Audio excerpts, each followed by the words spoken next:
കർത്താവിൽ പ്രിയപ്പെട്ട ദൈവ പൈതലേ, നമ്മുടെ ജീവിതത്തിൽ ലഭിക്കുന്ന എല്ലാ അനുഗ്രഹങ്ങളും ഭൗതികമായ നന്മകളും ദൈവത്തിൻ്റെ ദാനം എന്ന നിലയിലാണ് നമ്മളതിനെ വിലയിരുത്തുന്നത്.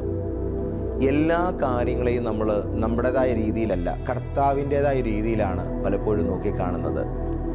എല്ലാ വിഷയങ്ങളെയും ആത്മീകമായി നോക്കിക്കാണാൻ കഴിയുന്ന ഒരു രീതി, അതൊരു കൾച്ചറാണ്. അത് നമുക്ക് ദൈവത്തിൽ നിന്ന് തന്നെ ലഭിക്കുന്നതാണ്. ഒരു യാത്രയ്ക്ക് മുൻപും അല്പം ആഹാരം കഴിക്കുന്നതിന് മുമ്പും സ്തോത്രം ചെയ്യുന്നത്, ദൈവത്തിന് നന്ദി പറയുന്നത് ഒരു നല്ല ശീലമാണ്. ഇത് നമുക്ക് ലഭിച്ചിരിക്കുന്നത് ദൈവസന്നിധിയിൽ നിന്നാണ്. എന്നാൽ സാധാരണക്കാരായ ആത്മീയ ജീവിതത്തിന് പുറത്തുള്ളവർ അത് പ്രാക്ടീസ് ചെയ്യുന്നില്ല. എന്നാൽ നമ്മളത് ചെയ്യുന്നു.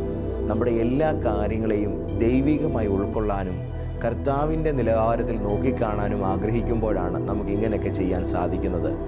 ദൈവം നമുക്ക് നൽകുന്ന നന്മകളും അതുപോലെ തന്നെയാണ് എന്ന് നമ്മൾ വിശ്വസിക്കുന്നു.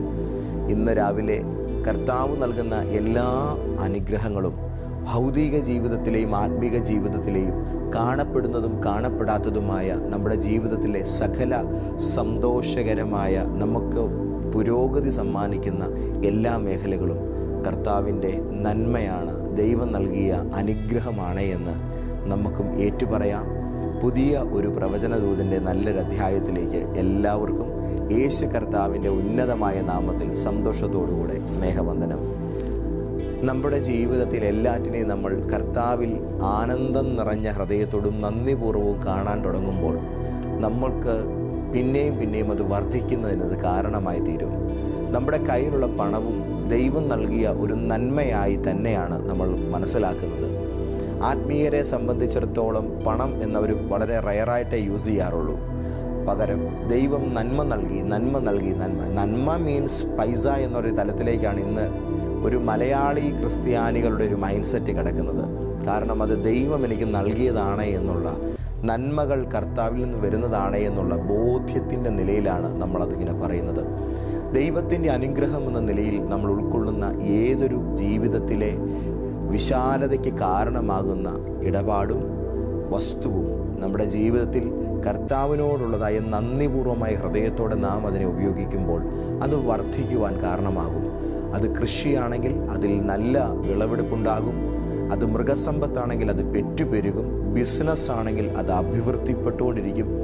സഭയാണെങ്കിൽ അത് വളരും. നിങ്ങളൊരു സാധാരണ ജോലിയാണ് ചെയ്യുന്നതെങ്കിൽ ആ ജോലിയിൽ നിങ്ങൾക്ക് മറ്റുള്ളവർക്ക് ലഭിക്കാത്ത സ്ഥാനക്കയറ്റങ്ങളും ബോണസുകളും സ്പെഷ്യലി ലഭിക്കും. നമുക്ക് ലഭിക്കുന്ന പണം പോലും ദൈവം നൽകുന്നൊരു നന്മയാണ് എന്ന് 100% വിശ്വസിക്കുന്നവർക്കാട്ടെ ഞാൻ ദൈവത്തിന് സ്തോത്രം ചെയ്യുന്നു. കർത്താവിൻ്റെ വലിയ കൃപയാൽ എനിക്കത് ലഭിച്ചു എന്ന് നാം പറയാൻ തയ്യാറാകുമ്പോൾ അവിടെ മഹത്വപ്പെടുന്നത് നമുക്ക് ലഭിച്ച ധനമോ സാഹചര്യങ്ങളോ അല്ല, കർത്താവ് അത് ഒരുക്കിയെന്നതിനാൽ അവിടുത്തെ തിരുനാമം തന്നെയാണ് മഹത്വപ്പെടുന്നത്. നമുക്ക് ലഭിക്കുന്ന നന്മകൾ ദൈവത്തിൻ്റെ കൃപയാണ് എന്ന് തുറന്ന് സമ്മതിക്കുമ്പോൾ അത് വീണ്ടും വർദ്ധിക്കുന്നത് കാണാമെന്ന് ഞാൻ നിങ്ങളോട് പറഞ്ഞു. ദൈവസന്നിധിയിൽ നന്ദിയുള്ള ഹൃദയമുള്ളവർക്ക് ഇതൊക്കെ പറയാൻ കഴിയുകയുള്ളൂ. നന്ദിയുള്ള ഹൃദയത്തോടെ നിൽക്കുന്നവന് ദൈവം പിന്നെയും പിന്നെയും നൽകും. ചുരുക്കത്തിൽ ബൈബിളിൽ ഒരു വാക്യം ഇങ്ങനെയുണ്ട്: ഉള്ളവനോട് ഉള്ളതുകൂടെ എടുത്തു കളയും, ഇല്ലാത്തവനോട് ഉള്ളതുകൂടെ എടുത്തു കളയും, ഉള്ളവനോ പിന്നെയും പിന്നെയും നൽകും. ചുരുക്കത്തിൽ നമ്മൾ ലോകപരമായൊരു കാഴ്ചപ്പാടിൽ ഈ ഒരു കാര്യത്തെ വിലയിരുത്തുമ്പോൾ ഇല്ലാത്തവർക്കല്ലേ കൊടുക്കേണ്ടത്, ഇല്ലാത്തവൻ്റെ കയ്യിൽ നിന്ന് എടുക്കും, ഉള്ളവന് പിന്നെയും നൽകുമെന്ന് പറയുന്ന ഈ ഒരു വാക്കിൻ്റെ പുറകിലെ യേശുവിൻ്റെ മനോഭാവം എന്താണ് എന്ന് പലപ്പോഴും ഞാൻ ചിന്തിച്ചിട്ടുണ്ട്. അതിൻ്റെ സീക്രട്ട് ഇത്രമേ ഉള്ളൂ. നമ്മുടെ ജീവിതത്തിൽ നമുക്കൊരു നന്മയേ ഉള്ളൂ, ഒരു അനുഗ്രഹ മണ്ഡലമേ ഉള്ളൂ എങ്കിലും അത് നന്ദിയോടുകൂടെ നാം ഉപയോഗിക്കുന്നവരും കർത്താവിൻ്റെ മഹത്വത്തിനായിട്ട് നാം അത് വിനിയോഗിക്കുന്നവരും ആണെങ്കിൽ അത് പിന്നെയും വർദ്ധിക്കപ്പെടുമെന്നാണ് അതിൻ്റെ അർത്ഥം. നമുക്ക് ഒരുപാടുണ്ടെങ്കിലും അത് വർദ്ധിക്കണമെങ്കിൽ നാം ദൈവത്തിന് അതിനാൽ മഹത്വം ഉണ്ടാകുന്ന നിലയിൽ അതിനെ കൈകാര്യം ചെയ്യാൻ പഠിക്കേണ്ടതായിട്ടുണ്ട്. ദൈവത്തിൻ്റെ വഴിയിൽ സാമ്പത്തിക മേഖലകളെ കൈകാര്യം ചെയ്താൽ അനുഗ്രഹം നമ്മൾ ചിന്തിക്കാത്ത രീതിയിൽ കയറി വരും. പരിധിക്കപ്പുറം അത് വരും. അത്ഭുതപ്പെട്ടു പോകുന്ന രീതിയിൽ തന്നെ അത് കയറി വരും. ഞാൻ ഒന്നുകൂടെ കടന്നു പറയട്ടെ, നമ്മൾ ഒരു രോഗം വരുമ്പോൾ ആശുപത്രിയിൽ പോയുള്ള ചികിത്സകൾ തേടുന്നുണ്ട്. എന്നാൽ അത്ഭുത രോഗശാന്തിയിൽ നമ്മൾ വിശ്വസിക്കുന്നുണ്ട്, അത്ഭുത വിടുതലുകളിൽ നമ്മൾ വിശ്വസിക്കുന്നുണ്ട്, അത്ഭുതകരമായ വിജയത്തിലും നമ്മൾ വിശ്വസിക്കുന്നുണ്ട്. ഞാൻ അത്ഭുതകരമായ നന്മകളിലും വിശ്വസിക്കുന്നൊരു ദൈവദാസനാണ്. അതുകൊണ്ട് തന്നെ ഒരു കർത്താവിൻ്റെ പൈതൽ എന്ന നിലയിൽ നമ്മുടെ ജീവിതത്തിൽ അത്ഭുതകരമായ സഹായവും കർത്താവിൽ നിന്ന് ലഭിക്കുമെന്ന് പറയുവാൻ ഞാൻ ആഗ്രഹിക്കുന്നു.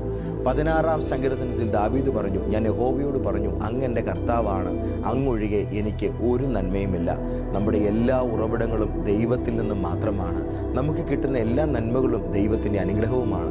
പണമെന്ന് പറയുന്നത് വെറും ഒരു വസ്തുവല്ല, അത് മനുഷ്യൻ്റെ വിശ്വാസത്തെയും മുൻഗണനകളെയും സ്വഭാവത്തെയും എല്ലാം പരീക്ഷിക്കുന്ന ഒരു ഉപകരണമായി തന്നെ കയറി വരുന്നുണ്ട്. ജീവിതത്തിലെ ലക്ഷ്യമെന്ന് പറയുന്നത് എങ്ങനെയും പണം ഉണ്ടാക്കുക എന്നതല്ല, പിന്നെയോ ജീവിതത്തിൽ ആസ്തി എത്രയുണ്ടായാലും എപ്പോഴും ലൈഫിൽ കർത്താവ് മാത്രം ഒന്നാമനായിരിക്കുക എന്ന ഒരു യാഥാർത്ഥ കാഴ്ചപ്പാടായിരിക്കണം ഒരു ദൈവപൈതലിൻ്റെ ഏത് ജീവിത സാഹചര്യത്തിലും സാമ്പത്തിക നിലയിലുമുള്ള മനോഭാവം എന്ന് പറയുന്നത്. യേശു ഒരിക്കൽ പറഞ്ഞു, സകല ദ്രവ്യാഗ്രഹവും സൂക്ഷിച്ച് ഒഴിഞ്ഞുകൊള്ളുവീൻ. ഒരുത്തിന് സമൃദ്ധി ഉണ്ടായാലും അവൻ്റെ വസ്തുവകയല്ല അവൻ്റെ ജീവന് ആധാരമായിരിക്കുന്നത്. എനിക്ക് തോന്നുന്നു ലൂക്കോസിൻ്റെ സുവിശേഷം 12-ാം അധ്യായത്തിൻ്റെ 15-ാമത്തെ വാക്യത്തിലാണ് നമ്മളിത് കാണുന്നത്.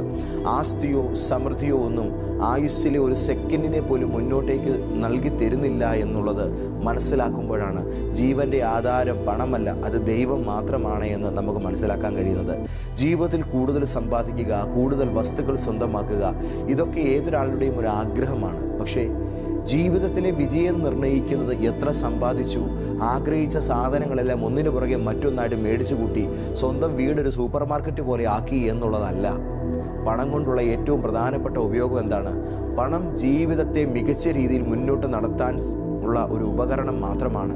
പണം ഒരിക്കലും നമുക്കൊരു ജീവിതം നൽകില്ല. ജീവിതം നിങ്ങൾ കണ്ടെത്തേണ്ടതാണ്, അത് നിങ്ങൾ വിവേകത്തോടെ രൂപകൽപ്പന ചെയ്യേണ്ടതാണ്.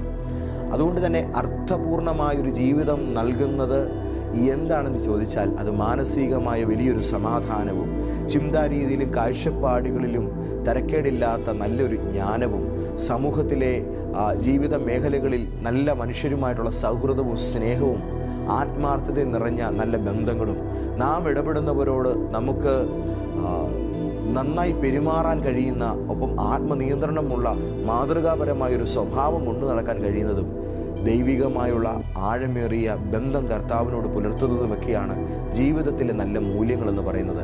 ഇത് പണത്താൽ ഉണ്ടാകുന്നതല്ല. ഇതൊക്കെ ഒരു മനുഷ്യനിൽ അന്തർലീനമായിരിക്കുന്ന അവൻ്റെ മനുഷ്യത്വത്തിൽ നിന്ന് സ്വതവേ പുറത്തേക്ക് വരേണ്ടതാണ്. നമ്മുടെ ജീവിതമെന്ന് പറയുമ്പോൾ ഈ കാര്യങ്ങളെല്ലാം അതിൽ ഉൾപ്പെട്ടിരിക്കുകയാണ്. സമ്പാദിക്കുന്നതും ഏറ്റവും കൂടുതൽ വസ്തുക്കൾ സ്വന്തമാക്കുന്നതും വിജയത്തിൻ്റെ അളവല്ല. പണം കൊണ്ട് വാങ്ങാൻ കഴിയാത്ത നല്ല മൂല്യങ്ങൾ നമ്മൾ മനുഷ്യരുടെ ഇടയിലുണ്ട്. പണം കൊണ്ട് വാങ്ങാൻ കഴിയുന്ന വസ്തുക്കൾ ഒരിക്കലും പണം കൊണ്ട് വാങ്ങാൻ കഴിയാത്ത മൂല്യങ്ങളെ നശിപ്പിക്കാതെ നമ്മൾ നോക്കേണ്ടതായിട്ടുണ്ട്. കർത്താവിൻ്റെ മക്കളെ, നമ്മുടെ ജീവിതത്തിൽ ധനം നാം ഉപയോഗിക്കുമ്പോൾ ശ്രദ്ധിക്കേണ്ട ഒരു പ്രധാനപ്പെട്ട കാര്യമാണ് യേശു പഠിപ്പിക്കുന്നത്. ലൂക്കോസ് 16-ാം അധ്യായത്തിൽ യേശു പഠിപ്പിക്കുന്നൊരു സത്യമുണ്ട്. അതൊരു ഉപകരണമാണ്. പണമെന്ന് പറയുന്നത് അതിനെ നമ്മൾ ഒരിക്കലും സേവിക്കുവാനോ അതിനെ ഒരു വിഗ്രഹമായി ആരാധിക്കാനോ ഒന്നും പാടില്ല. പണം ദൈവരാജ്യത്തിനും മനുഷ്യരുടെ നന്മയ്ക്കുമായി നമ്മൾ ഉപയോഗപ്പെടുത്തണമെന്നാണ് ദൈവം നമ്മളെക്കുറിച്ച് ആഗ്രഹിക്കുന്നത്. നമ്മുടെ പണം കൊണ്ട് മനുഷ്യരെ അനുഗ്രഹിക്കുവാനും സുവിശേഷം പ്രചരിപ്പിക്കുവാനും ദൈവിക കാര്യങ്ങളിൽ പങ്കാളികളാകാനും നമുക്ക് കഴിയും. സമ്പാദിക്കാനും പങ്കുവെക്കാനും എന്നെ സഹായിക്കണേ എന്ന് കർത്താവിനോട് എന്നും പ്രാർത്ഥിക്കുക. എൻ്റെ ആസ്തികൾ വളരുന്നതിനോടൊപ്പം അങ്ങയുടെ രാജ്യവും കർത്താവെ അതിലൂടെ വളരുമാറാകണമേ. സമ്പത്ത് ഒരിക്കലും എൻ്റെ യജമാനനാകരുത്. അത് അങ്ങയുടെ കൈകളിലെ ഒരു ഉപകരണമായി മാത്രം കാണുവാൻ എന്നെ സഹായിക്കണമേ എന്ന് ധനത്തെക്കുറിച്ചുള്ളതായ കാഴ്ചപ്പാടിൽ ദൈവത്തോട് ജ്ഞാനപൂർണമായൊരു വിവേകം നമ്മൾ ചോദിച്ചു മേടിക്കണം. അങ്ങനെ കേൾപ്പിക്കുന്ന ഓരോ അവസരവും കർത്താവെ, ഓരോ വിഭവവും ഓരോ അനുഗ്രഹവും ജ്ഞാനത്തോടും വിശ്വസ്തയോടും കൂടെ കൈകാര്യം ചെയ്യുവാൻ എന്നെ പ്രാപ്തനാക്കണമേ എന്ന് നമുക്ക് ദൈവത്തോട് അപേക്ഷിക്കാം. നമ്മുടെ വരുമാനം വർദ്ധിക്കുന്നതിനോടൊപ്പം കർത്താവിൻ്റെ മഹത്വവും നമ്മളിലൂടെ വർദ്ധിക്കട്ടെ. നമ്മുടെ കൈകളിലെത്തുന്ന സമ്പത്ത് അനേകർക്ക് അനുഗ്രഹമാകുവാനും തകർന്നവരെ ഉയർത്തുവാനും സുവിശേഷം വ്യാപിപ്പിക്കുവാനും ദൈവസ്നേഹം ലോകത്തിന് വെളിപ്പെടുത്തുവാനും എല്ലാം അത് ഉപയോഗിക്കാം. ലോകത്തിൽ നിന്ന് എന്നെ കാത്തുകൊള്ളണമേ, ദാരിദ്ര്യത്തിൻ്റെ ഭയത്തിൽ നിന്ന് എന്നെ വിടുവിക്കണമേ എന്ന് ഭക്തന്മാർ പ്രാർത്ഥിച്ചതുപോലെ സുരക്ഷിതമായ ജീവിതത്തിൻ്റെ ഒരു ധൈര്യം നമുക്കുണ്ടാകാൻ സ്വർഗീയമായ ധനം എനിക്കൊരു ഉപാധിയാക്കണമേ എന്ന് കർത്താവിനോട് നമുക്ക് അപേക്ഷിക്കാം. അതായത് പലപ്പോഴും ജീവിതത്തിൽ പണം നഷ്ടപ്പെടുകയോ കുറയുകയോ ചെയ്യുന്നൊരു സാഹചര്യം ഉണ്ടായാൽ എങ്ങനെ മുന്നോട്ട് പോകും, എൻ്റെ ജീവിതത്തിൽ ഞാൻ എങ്ങനെ അത് ചെയ്യുമെന്നൊക്കെയുള്ള നിലയിൽ ജീവിതത്തിൻ്റെ സുഗമമായ നടത്തിപ്പിനെക്കുറിച്ചുള്ളൊരു വല്ലാത്ത ഭയം നമ്മളെ പിടിക്കാൻ സാധ്യതയുണ്ട്. ആ ഭയം വരാതെ നമ്മുടെ ജീവിതം ഗ്യാരണ്ടീഡാണ്. എനിക്ക് കുറവുകളോ പ്രശ്നങ്ങളോ വരാതെ വിധം ദൈവം എന്നെ സമൃദ്ധിയുടെയും സുരക്ഷിതത്വത്തിൻ്റെ നിലയിലാക്കിയിരിക്കുന്നു എന്നുള്ള നിലയിലുള്ള ഒരു ഭയങ്കരമായ ധൈര്യം, ഒരു കോൺഫിഡൻസ് സെറ്റ് ചെയ്തെടുക്കാൻ നമുക്ക് പണം കൂടിയേ തീരൂ. അതിന് ദൈവം അത് നമുക്ക് നൽകുക തന്നെ ചെയ്യും. പ്രിയപ്പെട്ടവരെ, നമ്മൾ പലപ്പോഴും ദാരിദ്ര്യ മനോഭാവം വലുതായിട്ട് ഗ്ലോറിഫൈ ചെയ്യുകയും ഒരു റിച്ച് മൈൻഡ് സെറ്റിനെ പലപ്പോഴും നമ്മൾ വില കുറച്ച് കാണുകയും ചെയ്യാറുണ്ട്. പണം പിശാചാണെന്നൊക്കെ പലരും പറഞ്ഞ് ഞാൻ കേട്ടിട്ടുണ്ട്. ഇതെല്ലാം തെറ്റാണ്. നമ്മുടെ ജീവിതത്തിൽ നമ്മൾ കൊണ്ടു നടക്കുന്ന ഇത്തരം നരകിച്ച ജീവിതത്തിൻ്റെയും ക്ഷാമ മനോഭാവത്തിൻ്റെയും കാഴ്ചപ്പാടുകൾക്ക് പകരം സ്വർഗത്തിൻ്റെ സമൃദ്ധി മനോഭാവം നമുക്ക് പിടിച്ചെടുക്കാൻ കഴിയണം. നമ്മുടെ ഹൃദയം എപ്പോഴും കർത്താവിലായിരിക്കണം. നമ്മുടെ വിശ്വാസം എപ്പോഴും കർത്താവിൽ ആശ്രയിച്ചിരിക്കണം. നമ്മുടെ ജീവിതം വെറുതെ സമ്പത്ത് ശേഖരിക്കുന്നതല്ല, അത് തലമുറകളെ അനുഗ്രഹിക്കുന്ന ഒരു പാരമ്പര്യം സൃഷ്ടിക്കേണ്ടതിന് വേണ്ടിയായിരിക്കണം. ഞാൻ ഇതിലൂടെ പറഞ്ഞു നിർത്താം. നമ്മുടെ ജീവിതത്തിൽ സമ്പത്ത് വർദ്ധിപ്പിക്കുക എന്ന് പറയുന്നത് ആസ്തികൾ കൂടുതൽ ഡെവലപ്പ് ചെയ്യാൻ വേണ്ടിയല്ല, വരാൻ പോകുന്ന അടുത്ത തലമുറകളെ, നമ്മുടെ കാലഘട്ടത്തിൽ ജീവിച്ചിരിക്കുന്ന സഹമനുഷ്യരെ അനുഗ്രഹിക്കുന്ന ഒരു പാരമ്പര്യം തന്നെ സൃഷ്ടിക്കേണ്ടതിന് വേണ്ടി ആയിരിക്കണം നമ്മുടെ ജീവിതത്തിൽ സമ്പത്ത് കടന്നു വരേണ്ടത്. അങ്ങനെയാണെങ്കിൽ അതിനെക്കുറിച്ചുള്ള കാഴ്ചപ്പാട് ഇന്ന് രാവിലെ നിങ്ങളുടെ ഉള്ളിൽ ഏകദേശം കയറിയിട്ടുണ്ട് എന്ന് ഞാൻ കരുതുകയാണ്. ഇന്നലത്തെ ശുശ്രൂഷയിലൂടെയും ഇന്നത്തെ ദൈവാലോചനയിലൂടെയും ഇതുമായി ബന്ധപ്പെട്ട കുറേ അധികം വിവരങ്ങൾ കർത്താവ് നമ്മുടെ ഹൃദയത്തിലേക്ക് നൽകിയിരിക്കുകയാണ്. ഞാൻ ഇന്നലെ പറഞ്ഞത് ഒന്നുകൂടെ ആവർത്തിച്ച് ഞാൻ നിർത്താം. യേശു മരുഭൂമിയിൽ ശിഷ്യരോട് തൻ്റെ മുമ്പിലിരിക്കുന്ന ആൾക്കാർക്ക് ഭക്ഷിപ്പാൻ കൊടുക്കാൻ പറഞ്ഞു. മരുഭൂമി ആയിരുന്നിട്ട് കൂടിയും യേശു ആഹാരത്തെ അനുഗ്രഹിക്കുന്നതിന് മുന്നവേ കൊടുക്കുവാൻ പാകത്തിൽ മരുഭൂമിയിലും കൊടുക്കുന്ന മനോഭാവം തൻ്റെ ശിഷ്യർക്ക് ഉണ്ടാക്കിയെടുക്കാനാണ് യേശു തയ്യാറായത്. ഞാൻ ഈ വാക്ക് ഒന്നുകൂടെ പറയട്ടെ. മരുഭൂമിയുടെ ജീവിതാവസ്ഥയിലും മറ്റുള്ളവർക്ക് കൊടുക്കാൻ പാകത്തിലുള്ള ഒരു മനോഭാവം നമ്മളിൽ കർത്താവ് ഉണ്ടാക്കിയെടുക്കുന്നു. ആ മനോഭാവം സൃഷ്ടിക്കപ്പെട്ടവൻ്റെ കയ്യിൽ സമൃദ്ധമായി വിളമ്പുവാനുള്ള നന്മകൾ ദൈവം ഏൽപ്പിക്കുന്നു. നിങ്ങൾക്ക് കിട്ടുന്ന പണവും നിങ്ങൾക്ക് കിട്ടുന്ന സമയവും ദൈവം നിങ്ങൾക്ക് നൽകുന്ന ബന്ധങ്ങളും നിങ്ങളുണ്ടാക്കുന്ന ധനവും കർത്താവ് നിങ്ങളുടെ കരങ്ങളിൽ ഏൽപ്പിച്ചിരിക്കുന്നതാണ്. അത് വിവേകത്തോടും ബുദ്ധിയോടും ദൈവനാമ മഹത്വത്തിനായും വിനിയോഗിക്കുക. അതുമാൽ പാപത്തിൻ്റെ ഒരുപാട് രസിക്കുന്ന സാഹചര്യങ്ങൾ മുൻപിൽ ലഭിക്കും. അതിലേക്ക് അതിനെ നീട്ടാതെ കർത്താവിനെ വെറുപ്പിക്കുന്ന ഒരുപാട് ജഡീക അഭിലാഷങ്ങൾ അതിൻ്റെ ഭാഗമായിട്ട് നമുക്ക് വാങ്ങാൻ കഴിയും. അങ്ങനെയുള്ള കാര്യങ്ങൾക്കൊന്നും അതിനെ ചെലവിടാതെയും പണം വിശുദ്ധീകരിക്കാൻ, എൻ്റെ പണവും ദൈവസന്നിധിയിൽ ഒരു പുണ്യാളനെ പോലെ ആയിരിക്കുമെന്ന് തീരുമാനിച്ച് മുന്നോട്ടേക്ക് കൊണ്ടുപോയാൽ നിങ്ങളുടെ സമ്പത്തിനെ ഒരിക്കലും ദുഷ്ടന് ബന്ധിക്കാൻ കഴിയുകയില്ല. നിങ്ങളുടെ പണം, ഞാൻ ഒന്നുകൂടെ പറയുന്നു, നിങ്ങളുടെ പണം വിശുദ്ധനാണെങ്കിൽ നിങ്ങളുടെ ധനത്തെ ഒരിക്കലും ആർക്കും ബന്ധിക്കാൻ കഴിയില്ല. അതിൻ്റെ ശക്തി എന്നും ഒഴുകിക്കൊണ്ടേയിരിക്കും. കർത്താവ് നിങ്ങളെ അനുഗ്രഹിക്കട്ടെ. നിങ്ങളുടെ കളപ്പുരകൾ നിറയട്ടെ. നിങ്ങളുടെ വിഭവശാലകളിൽ എല്ലാ നന്മകളും തിങ്ങി നിറയട്ടെ. നിങ്ങളുടെ വീട് അനുഗ്രഹങ്ങളുടെയും ഐശ്വര്യങ്ങളുടെയും സമഗ്രമായ ഒരു വലിയ വേദിയായി തീരട്ടെ. നമുക്ക് പ്രാർത്ഥിക്കാം. കർത്താവേ, അങ്ങ് സമ്പന്നനായിരുന്നിട്ട് കൂടെ ഈ ഭൂമിയിൽ ഞങ്ങളെ തേടി ദരിദ്രനായി കടന്നു വന്നു. അങ്ങയുടെ ദാരിദ്ര്യത്താൽ ഞങ്ങൾക്ക് സമ്പന്നരാകാനുള്ള കൃപ ലഭിച്ചു.